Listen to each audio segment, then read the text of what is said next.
Welcome to the Explainer. So let's just start with a kind of wild thought. What if science could tell you with stunning accuracy, not just if a couple is going to get a divorce, but when? Today, we're diving into exactly that. Decades of research that have uncovered these surprising patterns. And maybe more importantly, we're going to look at the strategies that can actually help you build a relationship that lasts. So really, can science do that? Can it predict divorce? Well, for decades, researchers have been studying thousands and thousands of couples, just looking for clues, for patterns. They wanted to know if there were specific predictable behaviors that could basically signal a relationship's fate. And you know what? The answer they found was a pretty resounding yes. So here's what we're going to cover in this explainer. First, we'll step inside what's called the love lab to see what the science tells us about why things end. Then we're going to look at a really practical modern roadmap for building a relationship, broken down into 4 levels. After that, we'll talk about the tools you need to build a bridge to real compatibility. Then we're going to have to put a critical lens on some of this advice. And finally, we'll land on the biggest takeaway of all, how you can actually apply this stuff to your own life. Okay, let's get right into it. To even begin to understand how to build something that lasts, we first have to get a handle on why things fall apart. And for that, we're going to turn to this incredible 14-year study by psychologists John Gottman and Robert Levinson in their famous Love Lab.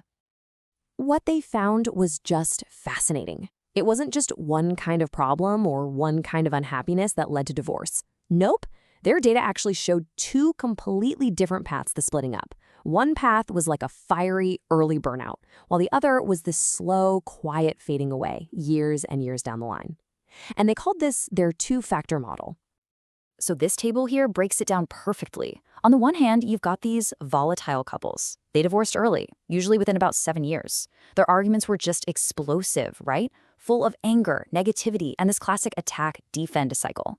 But then, on the other hand, you have the affectless couples. I mean, they were the polar opposite. They often stayed together for over 14 years, but the relationship was just cold, emotionally barren. They avoided conflict like the plague. The researchers called this high neutral affect, which is really just a fancy way of saying there was this polite but completely detached emptiness where nothing ever got resolved. And check this out. This is a real word-for-word transcript from the study. This is that volatile attack-defend style in action. This couple divorced after 8 years, and you can just feel the heat coming off these words. The husband starts with this big accusation. You won't even compromise. And what does the wife do? She doesn't address the budget. No, she launches a counterattack about him flaunting a rifle. You see, it's just this vicious cycle of blame and defensiveness that totally burns the relationship out. And this just perfectly shows that conflict-avoiding style.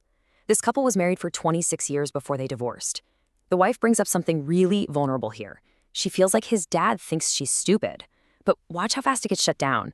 Her husband gives this placating, almost dismissive response. I don't think you should feel that way. So she immediately backs off. I feel better than I did. And he's like, good, and just lets it drop. The real issue is buried. There's no fire, sure, but there's also zero real connection. And over time, that quiet avoidance just leads to this slow, painful decay. Okay, so the lab shows us that 2 big ways relationships can end. But what about starting one? You know, how do we successfully build one in the first place? For that, let's turn to a super practical framework from dating expert Matthew Hussey. He basically argues that most of our heartbreak and confusion comes from not really understanding what stage of a relationship we're actually in. So Hussey breaks the whole journey down into 4 really clear levels. Level 1 is just attraction. You see someone you like, but it's totally one-sided. Level 2 is mutual connection. That's the magic moment. You realize the feeling is shared, there's chemistry. Level 3 is commitment. That's when 2 people decide to actually build something exclusive together. And then finally, you have level 4, which is compatibility. And that's where you find out if you can really, truly build a happy life together for the long haul. Now, this right here is the absolute key. Hussey says that level 2, that initial mutual connection, is by far the most dangerous stage. And why? Because that spark, that chemistry, it feels so rare and so important that we mistake it for the finish line, when in reality, we're just getting started. And to really get this, he uses this amazing analogy.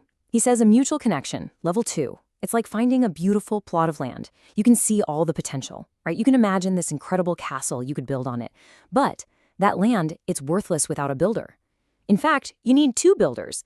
Level 3, commitment, is when two people look at that land and both say, yes, let's build our castle here, together.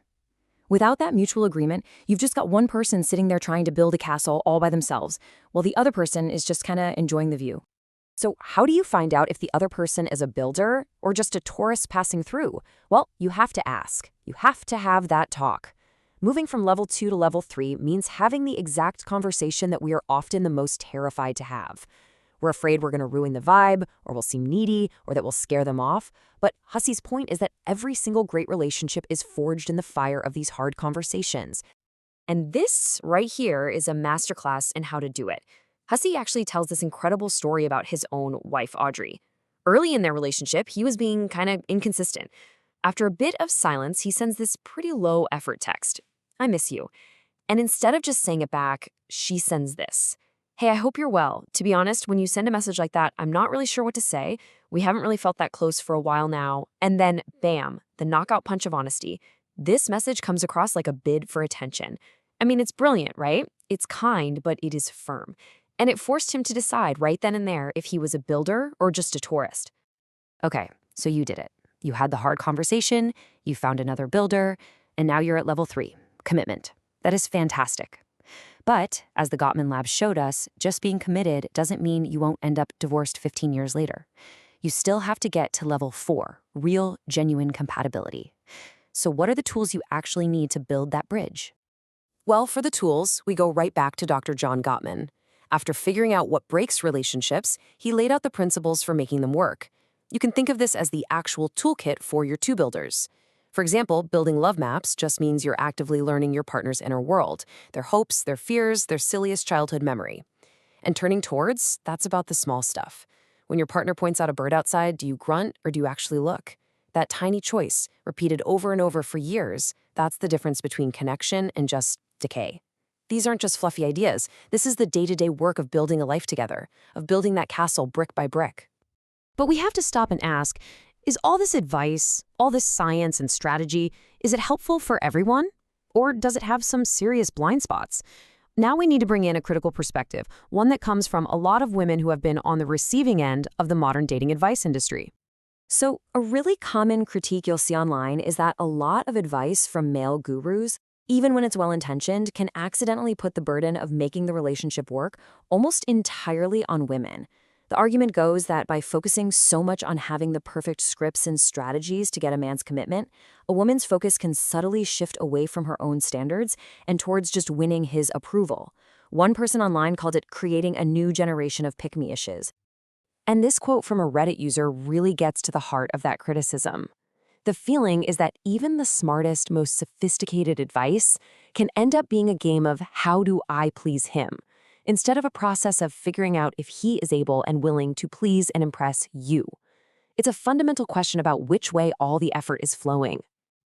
And this quote takes that idea even further. The concern here is that these strategies might encourage women to become experts at managing a guy's flaws or his inconsistencies, or as this user puts it, his uselessness.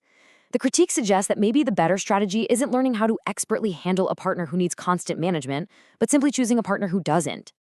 All right, so we've seen the science from the lab, we've got the strategy of the levels, and we have this really necessary critique of the limits of that advice. So where does that leave us? How do we pull all of these powerful and sometimes competing ideas together into one clear takeaway? You know, it seems like it all comes back to this one central idea, which Matthew Hussey puts so well. He says, of the 8 billion people on this planet, you are only in charge of taking care of one of them. Your number one job is to protect, to nurture, and to advocate for that one person. And that person is you. And when you reframe it like that, self-love stops being some passive feeling and it becomes an active job. And when it's your job, you become the ultimate gatekeeper. You refuse to let anyone into your life who makes you feel confused or unsafe or less than. That becomes your foundation. Which, of course, leaves us with one last crucial question for you to think about. The science can show you the red flags.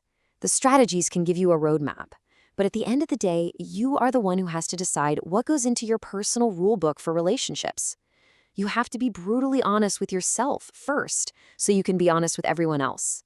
Because the most powerful relationship framework in the world is the one you build for yourself, based on your own non-negotiables.